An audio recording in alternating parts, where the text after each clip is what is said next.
Hey, what's going on? It's JP. Welcome to the channel. Now, we're going to be talking about this. This is the Sonicake guitar. That's right, Sonicake, the guys who make pedals, have brought out their own guitar. And it's a first guitar, and it's a travel guitar. It's incredibly light, by the way. Look at the way I'm holding it. It's stupidly light. It's got some great sounds in it. But there's one thing they need to improve on with this guitar, but we'll get into that later. Sonicake have sent this out to me for review. They're not paying for this review. They don't get to see the review beforehand, and of course thoughts on my own. So we're going to plug this in. I'm going to plug it directly into my audio interface, which is the Audio Fuse Studio. We're going to record on Logic, and there's no post-processing at all. You're going to hear everything that comes out of this.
Okay, so let's talk about some of the specs on this. This is stupidly light. This is 1.7 kilograms or 3.75 pounds in weight.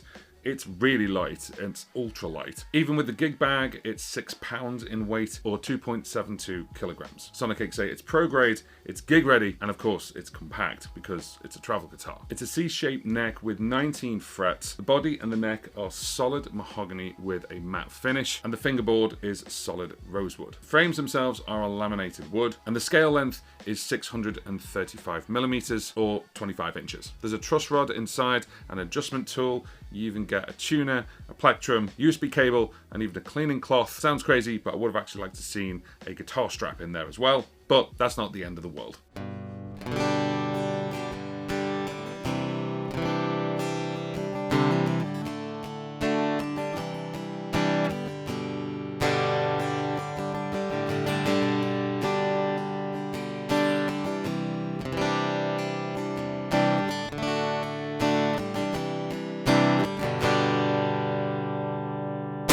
So that's a piezo pickup. That is position 1. That is just the piezo, aka null, aka no kind of body sound. Next we have D shape.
Now that's each type, and then as well as each type you've got a body. This is a resonance enhancement switch. So if we just use the null, piezo, number 1, and I'll play it again.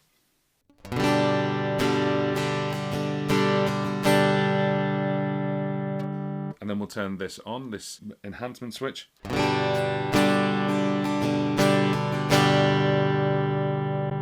with it off. This is with it on.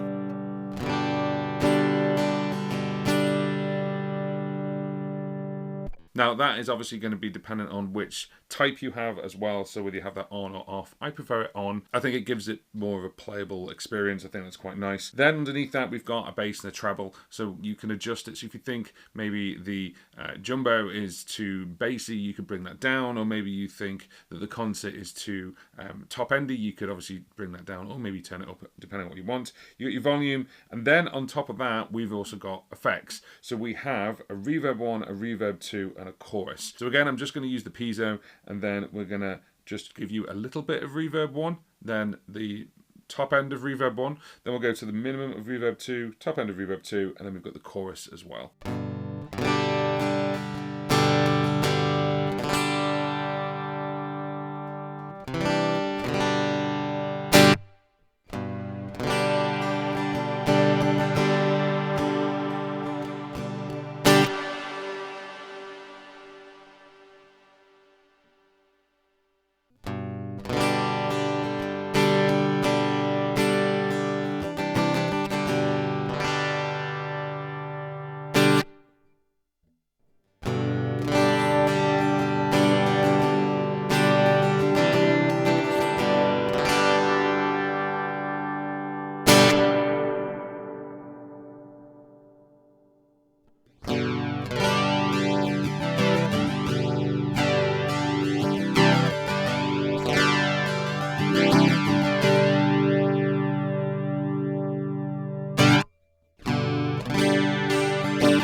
With this effect dial being an infinite adjustment, you can take your time and dial in exactly what you need. Now, if you're using a guitar like this to make music, then you need to check out today's sponsor, which is Distrokid. Distrokid is a music distribution company, so you give your songs to them, they push it out to all the online stores and digital streaming sites around the world. So you can put your music on the big hitters like Spotify, Apple Music, Amazon, Pandora, Tidal, Deezer, iHeartRadio, but there's actually over 160 different digital streaming sites around the world. So your music could go out to different streaming sites that you don't even know about. And the great thing is, people could play your music around the world and you get paid. They can also push them out to social media sites like Facebook, Instagram, and even TikTok. And the great thing about that is people, as in the audience and fans, can use your music in their reels. So if they're making stories or reels, you could have your music playing there and you'll still get paid. Of course, you can use your own music in your reels to promote your music. And Distrokid even give you things like hyperfollow pages to send people to so they can choose how they listen to your music, and even make promo cards. So the promo cards you could use on Instagram,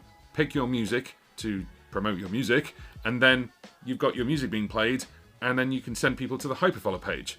It's a win-win for musicians. Now, most music distributors charge you every time you release a piece of music. Distrokid don't do this. They charge you one price per year, which is a subscription, which starts at $22.99. And we've got a link that's just come up on screen. It's also that QR code. That link's in the description box below, by the way. And that'll give you 7% off any of the Distrokid tiers. There's a couple of different tiers. No matter which one you choose, you'll get 7% off. You can release as much music as you want to. So we are now in April of 2025, and that'll take you all the way up to April of 2026. So you could release stuff this summer, you could release stuff in autumn, winter, think about Christmas, then you could release stuff in the spring, and you could have an entire catalogue out there, live albums, studio albums, EPs, singles, as much as you want for that one price. Thank you very much to Distrokid for sponsoring this video.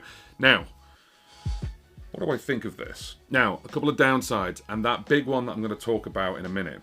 The first one really is the power button. So there is no way of telling what the power is unless it's from 100% to 20 and then it starts flashing at 20%. I would have really liked to see some kind of traffic light system, or maybe like a 4 lights, like 4 bars, so you could see where it is. And of course there is no screen, but it doesn't really need one if I'm honest. I do like the fact that the bass, the treble and the type actually click, so they very softly click onto the next thing, and that's nice. The reverb one is smooth and it doesn't click. However, you feel like you're sort of micro adjusting to get between sort of like a small reverb and a little bit bigger reverb, so it is very delicate. That's the thing about that. Regarding the headphone port and the charging ports, because this is USB Type-C, I would have liked to have seen that be an audio out, so we could actually have either a second one maybe underneath somewhere here, so we could actually get a digital out by USB, so this becomes a little audio interface. But it's not the end of the world, because obviously your 1/4-inch jack from here is really well placed,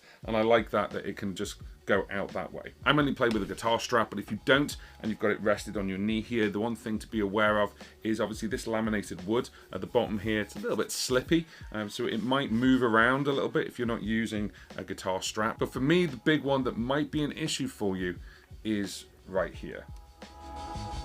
The way these connect on is you slot them into place here, and then this just hangs. Then you've got to use the nut that it comes with to hold these two in place and then screw it in. Now, that doesn't sound like a big deal breaker, but if you don't screw that in properly, these are loose. And the worst part is, if you're using this with a guitar strap, that could just come off. Now, it could come off, obviously, if you haven't screwed that in properly. There's other silent travel guitars that have got these frames that just click into place, and they've got nothing to do with the structure of how you hold the guitar. For me personally, I'd like to see this system changed. I'd like the nut permanently on the guitar and that to be flush, and then this just be able to sort of lock in with maybe a button to release it. I don't really want this laminated wood and the way this connects to be a problem if you've forgotten to screw it, or you're doing maybe a 2-hour show and this slowly undoes itself. If I start undoing it now and then it just like starts turning, you wouldn't know as you're playing. You'll start to realize about here, because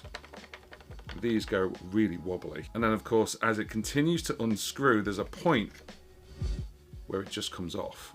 Now, it's not a deal breaker, obviously, with this system here, but I would much prefer these to be slotted in without having to use this, and this be permanently on. So being able to do that and get that in there and then screw that on with the strap is obviously very difficult. So therefore now I've got to take the strap off. So I've got to do that to screw that in place. Now, it's not a biggie. This is a first world problem right here, but I don't want this guitar dropping on me like halfway through a gig. Ow, and that hurts to screw that in actually really, really tightly. So it depends obviously on your dexterity of your hands, and then I've got to put this back on. It just seems a bit of a flawed system for me for that. There's other ones, as I said, that just click into place and then there's like a button to release them. I'd much prefer that. Apart from that one system that I'm not really a fan of, this thing is brilliant. This is a fantastic guitar, and you've got these 9 different sounds. Obviously there's just the piezo pickup and then 8 different body sounds. I really like this. I really like how light it is. The travel bag is fantastic, and it comes with everything that you need, including the little Sonicake tuner. It's a nice little touch. For me, string wise, this is the right kind of string for me. However, I would probably upgrade them to these. They're my strings of choice, the D'Addario XS's. Although these are 12 to 53s is what I use, so I'm quite happy with that. There's a little bit of buzz out of this, but I think that'll go once you play it a little bit more. I've only had this a couple of weeks. And the other thing as well is this has been out of its case for about a week, and the temperature in the UK has been sort of fluctuating over the past week or so, from quite nice and warm with shorts to raining and cold. And I only had to micro tune this today, and the temperature's been fluctuating. So the tuning pegs have been holding this pretty well. Now, depending on your tone and what you like, of course, you could sit there and dial it in. I think this is fantastic for its price. There is another company who's well known for making a silent guitar, and that sits around the £700 mark. It's $299, so it is really cheap in that respect. And what you're getting an absolute monster. It's small enough to travel with. The neck is a fantastic C shape.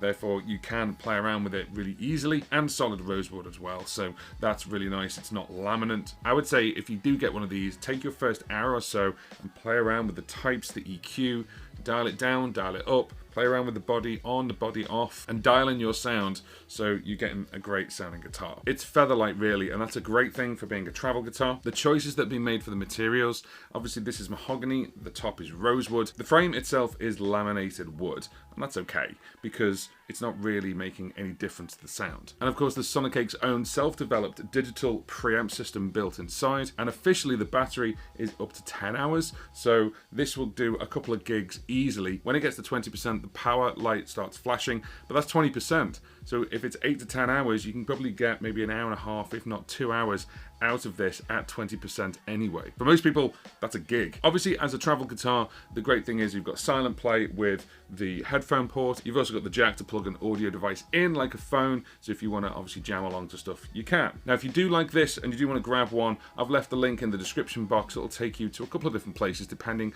on where you are in the world. They are affiliated links, so of course, if you click them, it helps out the channel, but at no extra cost to you. Now, if you are an acoustic player and you want to get the best sound out of your acoustic guitar, have a look at Sonicake's pedal called A Factory. This is a fantastic pedal for acoustic players with an analog preamp and a digital reverb. Go check it out. It's just come up now. Thanks for watching. We'll see you on the next one.